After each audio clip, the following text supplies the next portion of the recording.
In this lesson, we'll discuss the importance of backing up data on computer systems. Part of your regular system maintenance should include performing backups to protect critical data.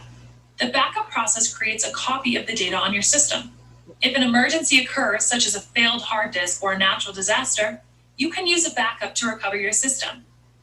Backups are also useful in situations where you need to restore deleted, changed, or corrupt files. For example, suppose you're working on a very important file. You make several changes and then you save the file. The next day, you make many additional changes and save them. But then your supervisor tells you the project scope has changed, and you realize that all the changes you made today are unnecessary now. You need to get back to the version of the file from the previous evening. You can use a backup to restore a previous version of the file. Because backups are so important, most organizations set their systems to automatically back up files on a regular basis. You can choose from 3 automatic backup types: full, incremental, and differential. Full backups back up everything, each piece of data in your organization, whether it's already backed up or not. This is the most complete backup solution, but it can take a long time. So most organizations only perform full backups over the weekend so they don't interfere with employees' work. During the week, you can perform an incremental backup each workday. An incremental backup backs up every file that's changed since the last full backup or the last incremental backup. This allows you to back up files daily. But incremental backups have one drawback. Restoring data from incremental backups takes a long time. For example, suppose we ran a full backup on Monday and then ran an incremental on Tuesday, Wednesday, Thursday, and Friday. Then the server crashes on Saturday, and we need to restore all the data back to the server after we've recovered from the crash. The first thing you have to do is restore the first full backup from Monday. Then you have to restore every incremental backup in order they were created. First, Monday's incremental backup, then Tuesday's backup, then Wednesday, Thursday, and Friday's backup. You have to restore each backup in the proper sequence to return the system to where it was before the crash. This can take hours or even days to complete, depending how much data is involved. That brings us to the differential backup option. A differential backup backs up every file that's changed since the last full backup. This has advantages and disadvantages. The advantage is that if your system crashes, you can restore data quickly. You only have to restore 2 backups, the last full backup and the last differential backup. The disadvantage is that by the end of the work week, you are backing up a week's worth of data instead of a day's worth, like an incremental backup. So backups can start to take a long time. You should evaluate your organization's needs and decide which combination of automatic backups work best for you. If we want to, we can be even more selective about what types of data we back up. For example, you could create a system state backup.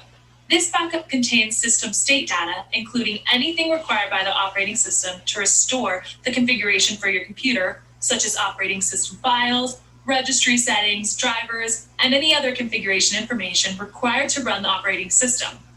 It might also include the applications installed on the system. You can also back up user data. These are the word processor, spreadsheets, presentation, music, and graphic files that are saved on the system by the users. You can also create an image backup. This type of backup captures everything on the system's hard drive, including operating system files, applications, and user data. The type of backup you configure will determine what types of files are included when the backup is run. For example, running a system state backup will include all your operating system files and application files. However, it will not back up your user data files. Backing up user data protects these files, but it won't back up operating system files or application files. Creating a system image backs up everything. However, they take a very long time to create and restore. Typically, you'll create user data backups more frequently because user files are constantly being modified. You'll create system state backups less often because operating systems and application files only change occasionally. System images are taken even less often because they take a long time to create. There are many tools you can use to create backups. Some come with the operating system. Others are third-party tools that can be purchased separately. In this lesson, we're going to focus on the tools that come with the Windows operating system that you can use to create backups and protect your data. The actual tools you have at your disposal depend on which version of Windows you have. In Windows 10, you can use File History to back up and restore your files. File History only backs up copies of files that are in the Documents, Music, Pictures, Videos, Desktop, and OneDrive folders on your PC. If you have files or folders somewhere else that you want backed up, you need to add them to one of these folders.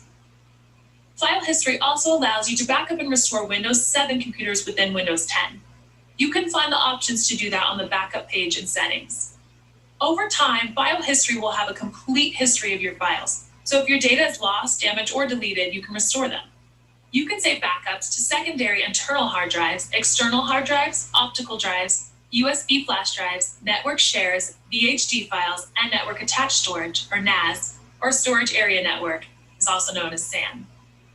If you're going to use a new external drive, make sure it's connected to your computer.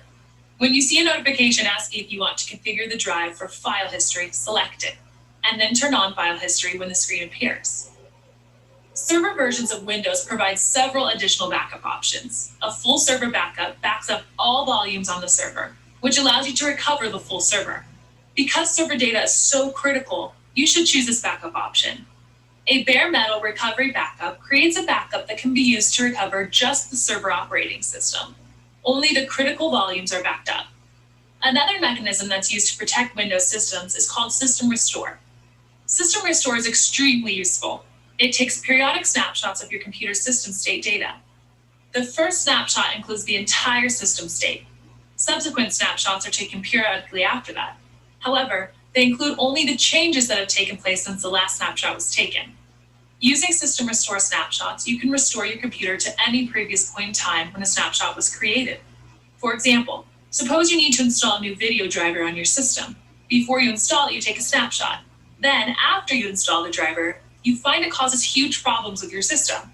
Instead of trying to manually uninstall the driver and fix any issues it's created, you can just revert the system back to the snapshot that you took prior to the installation. System Restore is enabled by default and automatically takes snapshots as needed. However, you can also manually create restore points before you make changes to the system. After you create backups, make sure to test them. Backups don't do any good if they don't work correctly. Sometimes backup media can wear out, making the backup invalid. You need to discover this before an emergency, not after.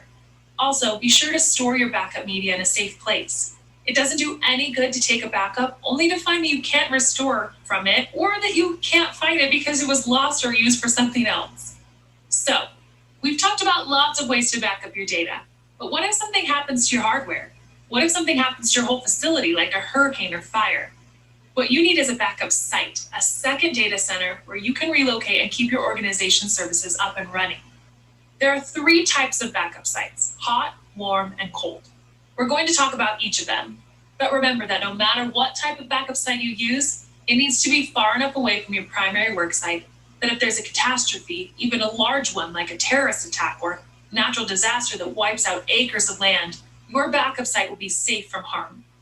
Let's start with hot sites. A hot site is a duplicate of your primary site. It has full computer systems and complete data backups.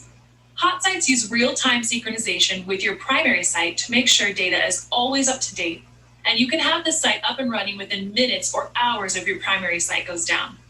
Of course, all this equipment and maintenance is very expensive, so most organizations don't use hot sites. Warm sites are the middle-of-the-road option. They have critical hardware and data, but the hardware is a very scaled-down version of what the primary site has, and the data may be days or weeks old. It will take a day or 2 to get a warm site functioning well enough to provide full services to clients, but they're less expensive than hot sites. And then there are cold sites. A cold site is just an alternate location with necessary utilities. Basically, it's a building with power and maybe a few servers lying around. Because cold sites don't house hardware or data backups, they're inexpensive. But if you need to use a cold site, you'll have to transfer all the hardware and data you need to your site, and that means your company and clients must handle a few days of downtime. That's it for this lesson. In this lesson, we discussed options for backing up data. We talked about the different types of backups you can create: full, incremental, and differential, and what type of data is included within them. We talked about the different backup tools you can use to protect Windows systems, and finally, we talked about hot, warm, and cold backup sites.